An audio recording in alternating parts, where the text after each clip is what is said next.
Kahit si Floyd Mayweather Jr., hindi kayang talunin ang isang gutom at motivated na Manny Pacquiao. Ito ang mabigat na pahayag ni former 2-division world champion Jerry Fearless Peñalosa, isa sa mga sinasabing purest clinical puncher ng Pilipinas. Sinabi ni Peñalosa na nakita niya sa paglipas ng panahon kung paano nabago ang filosofiya sa boxing ng Sarangani Congressman. Masyado na aniyang hati ang atensyon ngayon ni Pacquiao, hindi tulad noon dati na talagang boxing lamang ang bread and butter ng 33-year-old Pinoy hard hitter. Hindi na siya ganun kagutom dahil alam natin na siguro yaman na niya kaya naabot na rin niya yung pound for pound, lahat ng gusto niya mangyari. Baka sa politiko, baka mayroon pa siyang ambisyon. Sa boxing, tingin ko wala na, except siguro si Mayweather. Kung makalaban niya yun, yun ang medyo challenge sa kanya. Nilinaw rin ni Fearless Jerry na bata pa si Pacquiao kaya't hindi siya naniniwala sa pananaw ng marami na pababa na ang performance ng Pinoy Southpaw. Kaya't hamon ni Peñalosa, kung may babalik lamang ni Pacquiao ang dating hunger at undivided attention sa boxing, tiyak aniya na mahaba pa ang panahon ng professional career ng Pinoy ring icon. Oo, mahirap talunin yung Manny Pacquiao. Yung prime ng Manny Pacquiao, mahirap talunin yun.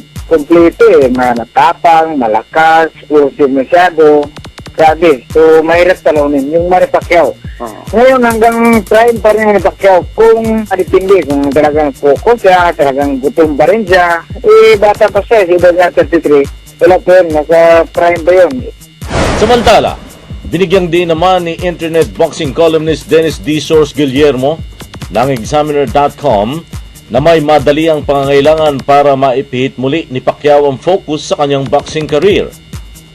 Kwento ni D. Source, mismong siya ay personal na nakasaksi kung paano nag-relax sa training camp si Pacman. Kung may motivation pa si Manny Pacquiao sa puntong ito, yan ay nakalaan sa politika at hindi sa boxing.